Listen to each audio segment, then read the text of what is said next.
first section doesn't lend itself very well to being read out. It's mainly dictionary entries that look at the different shades of meaning of unheimlich or heimlich in German. So I'm just going to skip to the second section, where he talks about the experience of the unheimlich and the kind of things that can trigger it. As always, if you enjoy these videos, please like, share, subscribe, click the little bell for notifications. But otherwise, without any further ado, let's get started. If we now go on to review the persons and things, the impressions, processes and situations that can arouse an especially strong and distinct sense of the uncanny in us, we must clearly choose an appropriate example to start with. E. Jensch singles out as an excellent case, quote, doubt as to whether an apparently animate object really is alive, and conversely, whether a lifeless object might not perhaps be animate, end quote. In this connection, he refers to the impressions made on us by waxwork figures, ingeniously constructed dolls and automata. To these he adds the uncanny effect produced by epileptic fits and the manifestations of insanity, because these arouse in the onlooker vague notions of automatic, mechanical processes that may lie hidden behind the familiar image of a living person. Now, while not wholly convinced of the author's arguments, we will take them as a starting point for our own investigation, because he goes on to remind us of one writer who was more successful than any other in creating uncanny effects. Quote, one of the surest devices for producing slightly uncanny effects through storytelling, writes Jensch, is to leave the reader wondering whether a particular figure is a real person or an automaton, and to do so in such a way that his attention is not focused directly on the uncertainty, lest he should be prompted to examine and settle the matter at once. For in this way, as we have said, the special emotional effect can easily be dissipated. E.T.A. Hoffmann often employed this psychological maneuver with success in his imaginative writings, end quote.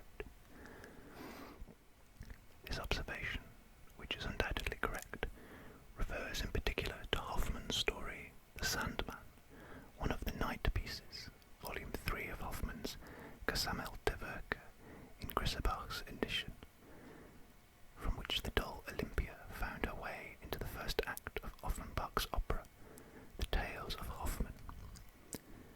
I must say, however, and I hope that most readers of the story will agree with me, that the motif of the seemingly animate doll Olympia is by no means the only one responsible for the incomparably uncanny effect of the story, or even the one to which it is principally due. Nor is this effect enhanced by the fact that the author himself gives the Olympia episode a slightly satirical twist, using it to make fun of the young man's overvaluation of love. Rather, it is another motif that is central to the tale, the one that gives it its name and is repeatedly emphasized at crucial points, the motif of the Sandman who tears out children's eyes. A student named Nathaniel, with whose childhood memories this fantastic tale opens, is unable, for all his present happiness, to banish certain memories connected with the mysterious and terrifying death of his much-loved father.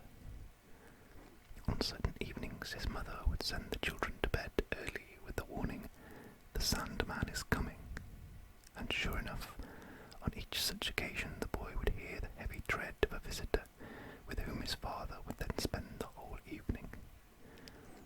It is true that, when asked about the Sandman, the boy's mother would deny any such person existed, except as a figure of speech, but a nursemaid was able to give him more tangible information.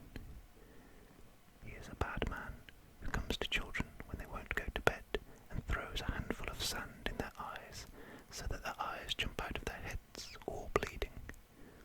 He then throws their eyes in his bag and takes them off to the half-moon as food for his children. These children sit up there in their nest,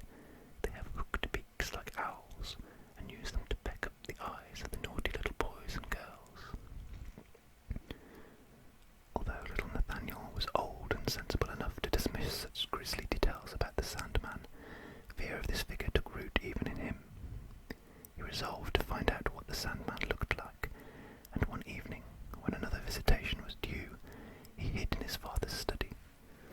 He recognized the visitor as a lawyer named Coppelius, a repulsive person of whom the children were afraid when he occasionally came to lunch. He now identified Coppelius with the dreaded Sandman. In the remainder of this scene, the author leaves us in doubt as to whether we are dealing with the initial delirium of the panic-stricken boy, or an account of events that must be taken as real within the world represented in the tale. The boy's father and the visitor busy themselves at a brazier that emits glowing flames.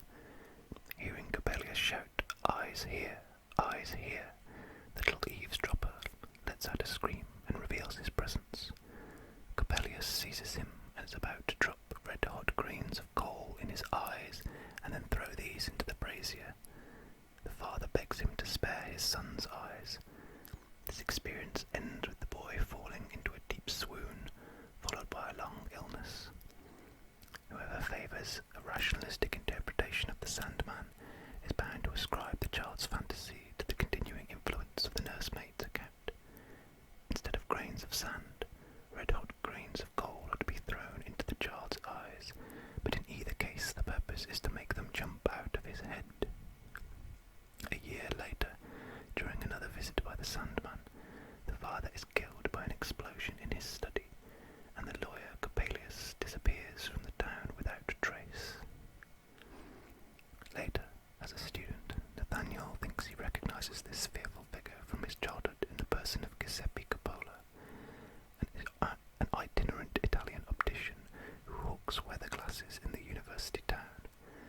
When Nathaniel declined to buy one, Coppola says, "So, no weather glass, no weather glass. I've got lovely eyes too, lovely eyes." Nathaniel is at first terrified, but his terror is allayed when the eyes he is offered turn out to be harmless spectacles. He buys a pocket spyglass from Coppola and uses it to look into the house of Professor Spallanzani on the other side of the street, where he catches sight of Olympia, the professor's beautiful but strangely silent and motionless daughter. He soon falls so madly in love with her that he forgets his wise and level-headed fiancée, Clara. But Olympia is an automaton, for which Spallanzani has made the clockwork, and in which Coppola, the Sandman, has set the eyes. The student comes upon the two quarrelling over their handiwork. The optician has carried off the eyeless wooden doll. The metallic Spallanzani picks up Olympia's bleeding eyes from the floor and throws them at Nathaniel, from whom he says Coppola has stolen them. Nathaniel is seized by a fresh excess of madness. In his delirium, the memory of his father's death is compounded with his new impression. Hurry, hurry, hurry. Ring of fire, spin round, ring of fire, quick, quick. Wooden doll, hurry, lovely wooden doll, spin round. Whereupon he hurls himself at the professor, Olympia's supposed father, and tries to strangle him. Having recovered from a long, serious illness, Nathaniel at last seems to be cured. He finds his fiancée again and plans to marry her. One day they are out walking in the town with her brother. The tall tower of the town hall casts a huge shadow over the marketplace. Clara suggests that they go up the tower together while her brother remains below. At the top, her attention is drawn to the curious sight of something moving along the street. Nathaniel examines this through Coppola's spyglass, which he finds in his pocket. Again he is seized by madness, and, uttering the words, "Wooden doll, spin around," he tries to cast the girl down from the tower. Her brother, hearing her screams, comes to her rescue and quickly escorts her to the ground. Up above, the madman runs round shouting, "Ring of fire, spin round," words whose origin is already familiar to us. Conspicuous among the people gathering below is the lawyer Coppelius, who has suddenly reappeared. We may assume that it was the sight of his approach that brought on Nathaniel's fit of madness.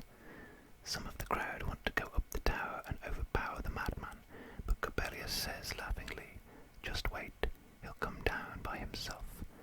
Nathaniel suddenly stands still, catches sight of Coppelius, and, with a cry of, "Yes, lovely eyes," throws throws himself over the parapet. Moments later he is lying on the pavement, his head shattered, and the Sandman has vanished in the milling crowd. This brief summary will probably make it clear beyond doubt that in Hoffman's tale, the sense of the uncanny attaches directly to the figure of the Sandman, and therefore to the idea of being robbed of one's eyes, and that intellectual uncertainty, as Chinch understands it, has nothing to do with this effect. Uncertainty as to whether an object is animate or inanimate, which we were bound to acknowledge in the case of the dull Olympia, is quite irrelevant in the case of this more potent example of the uncanny. It is true that the author initially creates a kind of uncertainty by preventing us, certainly not unintentionally, from guessing whether he is going to take us into the real world, or into some fantastic world of his own choosing. He is of course entitled to do either, and if he chooses, for instance, to set the action in a world in which spirits, demons and ghosts play a part, as Shakespeare does in Hamlet, Macbeth and Julius Caesar, and, rather differently, in The Tempest and A Midsummer Night's Dream, we must yield to his choice and treat his posited world as if it were real for as long as we submit to his spell. But in the course of Hoffman's tale, this uncertainty disappears. It becomes clear that the author wants us too to look through the spectacles or the spyglass of the demon optician, and even, perhaps, that he has looked through such an instrument himself. For, after all, the conclusion of the tale makes it clear that the optician Coppola really is the lawyer Coppelius, and so also the Sandman. There is no longer any question of intellectual uncertainty. We know now that what we are presented with are not figments of a madman's imagination, behind which we, with our superior rationality, can recognise the sober truth. Yet this clear knowledge in no way diminishes the impression of the uncanny. The notion of intellectual uncertainty in no way helps us to understand this uncanny effect. On the other hand, psychoanalytic experience reminds us that some children have a terrible fear of damaging or losing their eyes. Many retain this anxiety into adult life, and fear no physical injury so much as one to the eye. And there is a common saying that one will guard something like the apple of one's eye. The study of dreams, fantasies, and myths has taught us also that anxiety about one's eyes, the fear of going blind, is quite often a substitute for the fear of castration. When the mythical criminal Oedipus blinds himself, this is merely a mitigated form of the penalty of castration, the only one that befits him according to the lex talionis. Taking up a rationalistic stance, one may seek to reject the idea that the fear of damaging the eyes can be traced back to the fear of castration. One finds it understandable that so precious an organ as the eye should be guarded by a commensurate anxiety.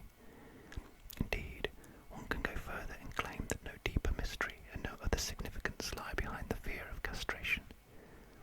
Yet this does not account for the substitutive relation between the eye and the male member that is manifested in dreams, fantasies, and myths, nor can it counter the impression that a particularly strong and obscure emotion is aroused by the threat of losing the sexual organ, and that it is this emotion that first gives such resonance to the idea of losing other organs.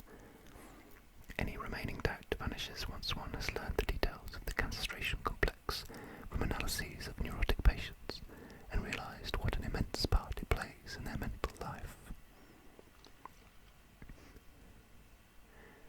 Moreover, I would not advise any opponent of the psychoanalytic view to appeal to Hoffman's story of the Sandman in support of the contention that fear for the eyes is something independent of the castration complex.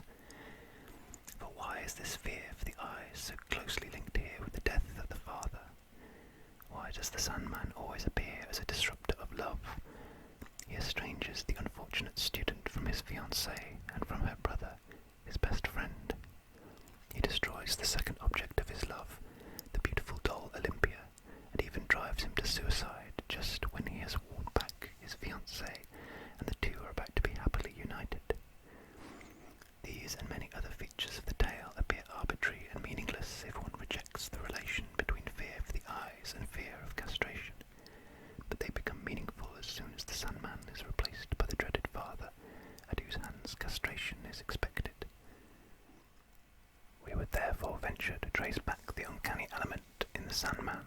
anxiety caused by the infantile castration complex. Yet as soon as we conceive the idea of ascribing the emergence of the sense of the uncanny to an infantile factor such as this, we cannot help trying to derive other examples of the uncanny from the same source. The Sandman also contains the motif of the apparently animate doll, which was singled out by Jensch. According to him, we have particularly favourable conditions for generating feelings of the uncanny if intellectual uncertainty is aroused as to whether something is animate or inanimate, and whether the lifeless bears an excessive likeness to the living. With dolls, of course, we are not far from the world of childhood. We recall that children, in their early games, make no sharp distinction between the animate and the inanimate, and that they are especially fond of treating their dolls as if they were alive. Indeed, one occasionally hears a woman patient tell how, at the age of 8, she was still convinced that her dolls were bound to come to life if she looked at them in a certain way, as intently as possible. Here too, then, the infantile factor is easily demonstrated. But, oddly enough, the Sandman involved the evocation of an old childhood fear, whereas there is no question of fear in the case of a living doll. Children are not afraid of their dolls coming to life, they may even want them to. Here then, the sense of the uncanny would derive not from an infantile fear, but from an infantile wish, or simply from an infantile belief.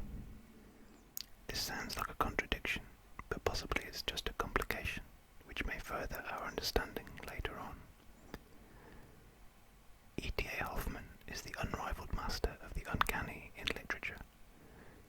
His novel, Die Elixir des Teufels, The Elixirs of the Devil, presents a whole complex of motifs to which one is tempted to ascribe the uncanny effect of the story. The content is too rich and intricate for us to venture upon a summary. At the end of the book, when the reader finally learns of the presuppositions hitherto withheld which underlie the plot, this leads not to his enlightenment, but to his utter bewilderment. The author has piled up too much homogeneous material, and this is detrimental not to the impression made by the whole, but to its intelligibility. One must content oneself with selecting the most prominent of those motifs that produce an uncanny effect, and see whether they too can reasonably be traced back to infantile sources. They involve the idea of the double, the doppelganger, in all its nuances and manifestations, that is to say, the appearance of persons who have to be regarded as identical because they look alike. This relationship is intensified by the spontaneous transmission of mental processes from one of these persons to the other, what we would call telepathy, so that the one becomes co-owner of the other's knowledge, emotions, and experience. Moreover, a person may identify himself with another and so become unsure of his true self, or he may substitute the other's self for his own. The self may thus be duplicated, divided, and interchanged. Finally, there is the constant recurrence of the same thing, the repetition of the same facial features, the same characters, the same destinies, the same misdeeds, even the same names through successive generations. The motif of the double has been treated in detail in a study by O. Rank. This work explores the connections that link the double with mirror images, shadows, guardian spirits, the doctrine of the soul, and the fear of death. It also throws a good deal of light on the surprising evolution of the motif itself. The double was originally an insurance against the extinction of the self, or, as Rank puts it, an energetic denial of the power of death. And it seems likely that the immortal soul was the first double of the body. The invention of such doubling as a defence against annihilation has a counterpart in the language of dreams, which is fond of expressing the idea of castration by duplicating or multiplying the genital symbol. In the civilization of ancient Egypt, it became a spur to artists to form images of the dead in durable materials. But these ideas arose on the soil of boundless self-love, the primordial narcissism that dominates the mental life of both the child and primitive man. And when this phase is surmounted, the meaning of the double changes. Having once been an assurance of immortality, it becomes the uncanny harbinger of death. The concept of the double need not disappear along with this primitive narcissism. It may acquire a new content from later stages in the evolution of the ego. By slow degrees, a special authority takes shape within the ego. This authority, which is able to confront the rest of the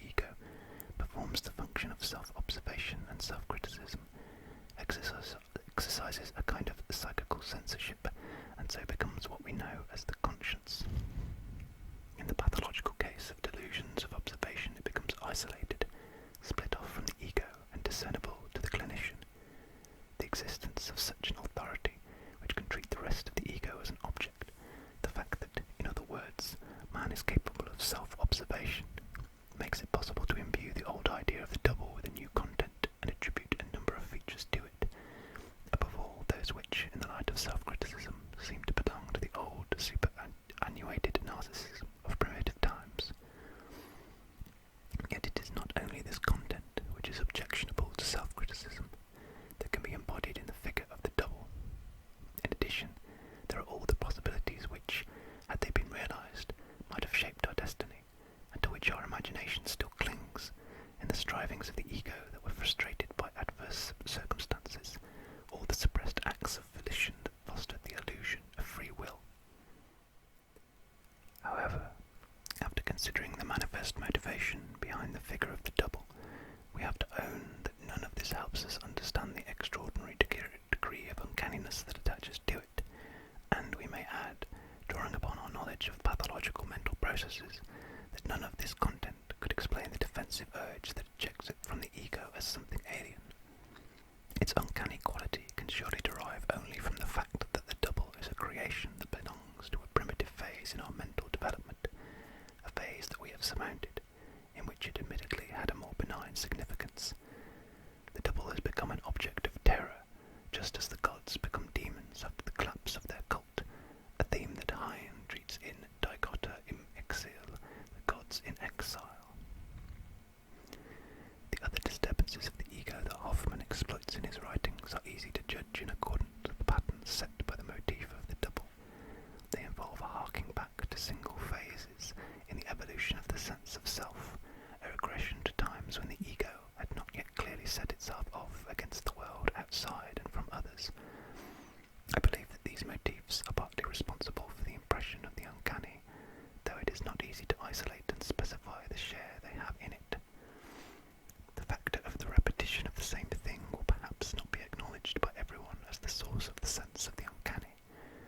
According to my own observations, it undoubtedly evokes such a feeling under particular conditions and in combination with particular circumstances, a feeling, moreover, that recalls the helplessness we experience in certain dream states. Strolling one hot summer afternoon through the empty and to me unfamiliar streets of a small Italian town, I found myself in a district about whose character I could not long remain in doubt. Only heavily made-up women were to be seen at the windows of the little houses, and I hastily left the narrow street at the next turning. However, after wandering about for some time without asking the way, I suddenly found myself back in the same street, where my presence began to attract attention. Once more I hurried away, only to return there again by a different route. I was now seized by a feeling that I can only describe as uncanny, and I was glad to find my way back to the piazza that I had recently left, and refrain from any further voyages of discovery. Other situations that share this feature of the unintentional return with the one I have just described, but differ from it in other respects, may nevertheless produce the same feeling of helplessness, the same sense of the uncanny. One may, for instance, have lost one's way in the woods, perhaps after being overtaken by fog, and despite all one's efforts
houses, hotel rooms, railway carriages, etc., invariably has the same one, at least as part of the whole.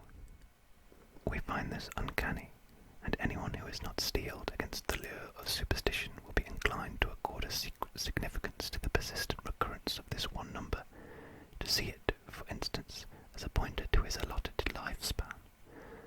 Or suppose one is occupied with the writings of Ewald Hering, the great physiologist, and that within the space of a few days one receives letters from two people named Hering, posted in different countries, although one has had no previous dealings with anyone of that name.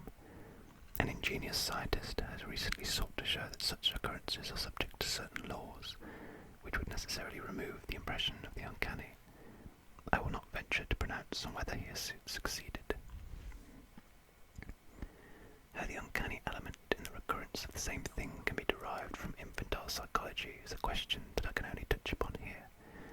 I must therefore refer the reader to another study, now awaiting publication, which treats the subject in detail, but in a different context. In the unconscious mind, we can recognize the dominance of a compulsion to repeat, which proceeds from instinctual impulses. This compulsion probably depends on the essential nature of the drives themselves. It is strong enough to override the pleasure principle and lend a demonic character to certain aspects of mental life. It is still clearly manifest in the impulses of small children, and dominates parts of the course taken by the psychoanalysis of victims of neurosis. The foregoing discussions have all prepared us for the fact that anything that can remind us of this inner compulsion to repeat is perceived as uncanny.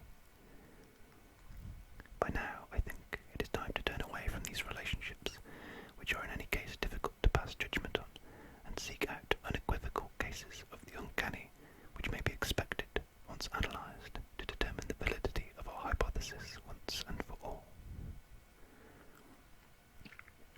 In Schiller's poem, Der Ring des Polycrates, the Ring of Polycrates, the guest turns away in horror because he sees his friend's every wish instantly fulfilled and his every care at once removed by fate.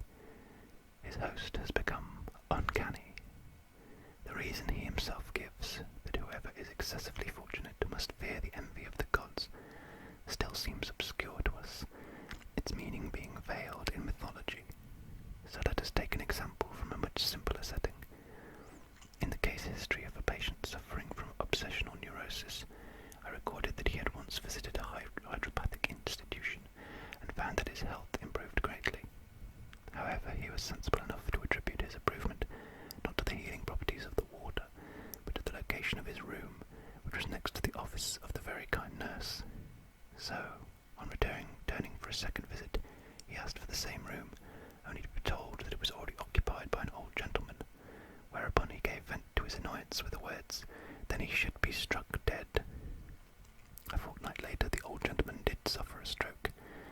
My patient found this an uncanny experience. The impression of the uncanny would have been even stronger if a much shorter interval had elapsed between his uttering the words and the untoward event that followed, or if he had been able to report numerous similar experiences. In fact, he was never at a loss for such corroboration. Indeed, not only this patient, but every obsessional neurotic I have studied could tell similar stories about themselves.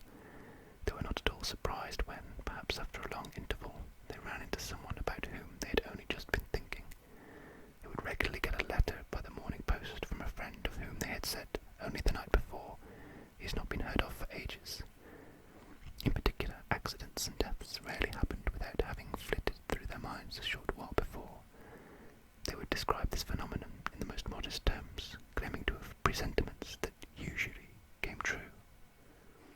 One of the uncanniest and most widespread superstitions is fear of the evil eye, which has been thoroughly investigated by the Hamburg occultist S. Seligman. It appears that the source of this fear has never been in doubt. Anyone who possesses something precious but fragile is afraid of the envy of others, to the extent that he projects onto them the envy he would have felt in their place. Such emotions are betrayed by looks, even if they are denied verbal expression, and when a person is prominent owing to certain striking characteristics, especially if these are an undesirable kind, people are ready to believe that his envy will reach a particular intensity and then convert this intensity into effective action. What is feared is thus a covert intention to harm, and on the strength of certain observations, it is assumed that this intention can command the necessary force. These last examples of the uncanny depend on the principle that I have called the omnipotence of thoughts, a term suggested to me by a patient. We can no longer be in any doubt about where we now stand. The analysis of cases of the uncanny has led us back to the old animistic view of the universe, a view characterized by the idea that the world was peopled with human spirits, by the narcissistic overrating of one's own mental processes, by the omnipotence of thoughts and the technique of magic that relied on it, by the attribution of carefully graded magical powers, mana, to alien persons and things, and by all the inventions with which the unbounded narcissism of that period of development sought to defend itself against the unmistakable sanctions of reality. It appears that we have all, in the course of our individual development, been through a phase corresponding to the animistic phase in the development of primitive peoples, that this phase did not pass without leaving behind in us residual traces that can still make themselves felt, and that everything we now find uncanny meets the criterion that it is linked with these remnants of animistic mental activity and prompts them to express themselves. This is now an appropriate point at which to introduce two observations in which I would like to set down the essential content of this short study. In the first place, if psychoanalytic theory is right in asserting that every affect arising from an emotional impulse, of whatever kind, is converted into fear by being repressed, it follows that among those things that are felt to be frightening, there must be one group in which it can be shown that the frightening element is something that has been repressed and now returns. This species of the frightening would then constitute the uncanny, and it would be immaterial whether it was itself originally frightening or arose from another affect. In the second place, if this really is the secret nature of the uncanny, we can understand why German usage allows the familiar, das Heimlich, the homely, to switch to its opposite, the uncanny, das Unheimlich, the unhomely. For this uncanny element is actually nothing new or strange, but something that was long familiar to the psyche and was estranged from it only through being repressed. The link with repression now illuminates Schelling's definition of the uncanny as something that should have remained hidden and has come into the open. It now only remains for us to test the insight we have arrived at by trying to explain some other instances of the uncanny. To many people, the acme of the uncanny is represented by anything to do with death, dead bodies, revenants, spirits and ghosts. Indeed, we have heard that in some modern languages the German phrase ein unheimlich Haus, an uncanny house, can be rendered only by the periphrasis a haunted house. We might in fact have begun our investigation with this example of the uncanny, perhaps the most potent, but we did not do so because here the uncanny is too much mixed up with the gruesome and partly overlaid by it. Yet in hardly any other sphere has our thinking and feeling changed so little since primitive times, or the old been so well preserved under a thin veneer as in our relation to death. Two factors account for this lack of movement: the strength of our original emotional reactions and the uncertainty of our scientific knowledge. Biology has so far been unable to decide whether death is the necessary fate of every living creature, or simply a regular, but perhaps avoidable, contingency within life itself. It is true that in textbooks on logic, the statement that all men must die passes for an exemplary general proposition, but it is obvious to no one. Our unconscious is still as unreceptive as ever to the idea of our own mortality. Religions continue to dispute the significance of the undeniable fact of individual death and to posit an afterlife. The state authorities think they cannot sustain moral order among the living if they abandon the notion that life on earth will be corrected by better life hereafter.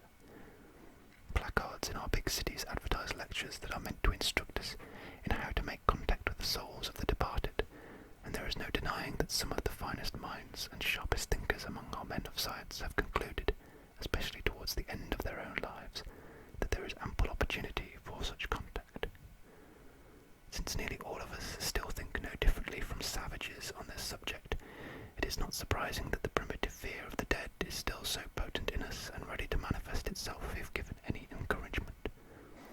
Moreover, it is probably still informed by the old idea that whoever dies becomes the enemy of the survivor, intent upon carrying him off with him to share his new existence. Given this unchanging attitude of death, one might ask what has become of repression, which is necessary if the primitive is to return as something uncanny. But it is there too. So-called educated people have officially ceased to believe that the dead can become visible as spirits, such appearances being linked to remote conditions that are seldom realized, and their emotional attitude to the dead, once highly ambiguous and ambivalent, has been toned down in the higher reaches of mental life to an unambiguous feeling of piety. Only a few remarks need now be added to complete the picture, for, having considered animism, magic, sorcery, the omnipotence of thoughts, unintended repetition and the castration complex, we have covered virtually all the factors that turn the frightening into the uncanny.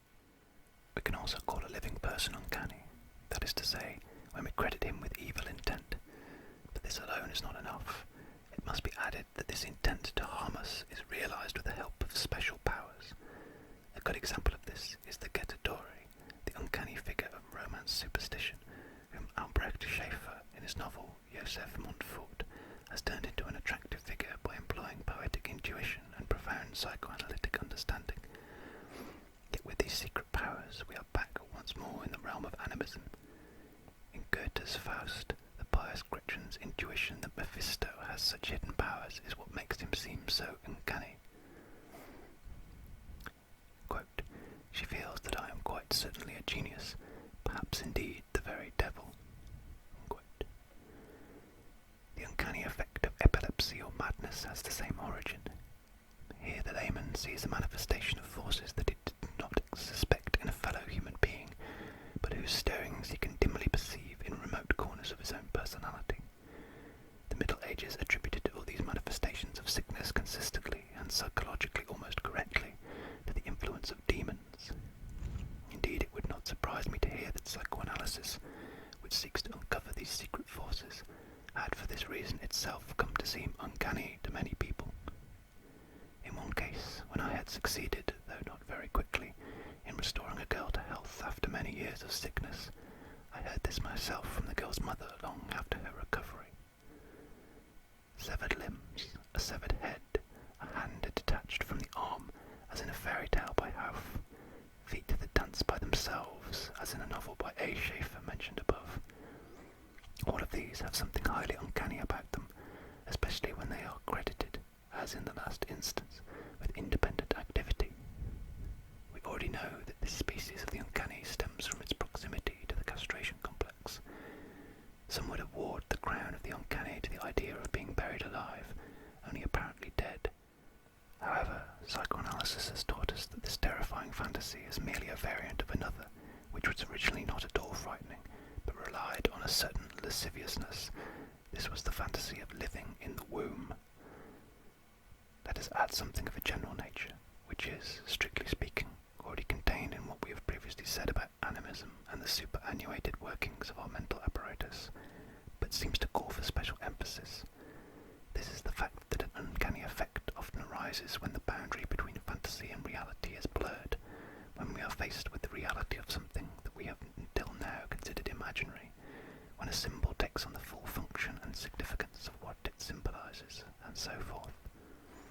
This is at the root of much that is uncanny about magical practices.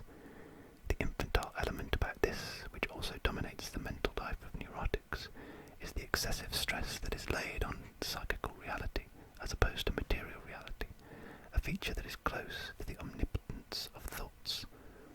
During the isolation of the Great War, I came across a number of the English Strand magazine.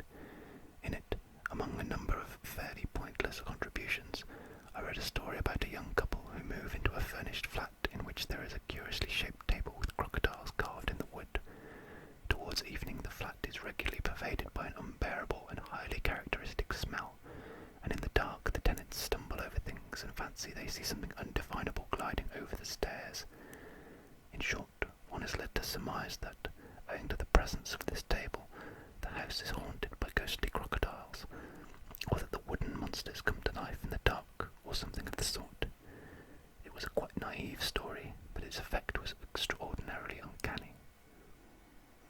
To conclude this collection of examples, which is certainly not exhaustive, I will mention an experience culled from psychoanalytic work, which, unless it rests on pure coincidence, supplies the most pleasing confirmation of our conception of the uncanny.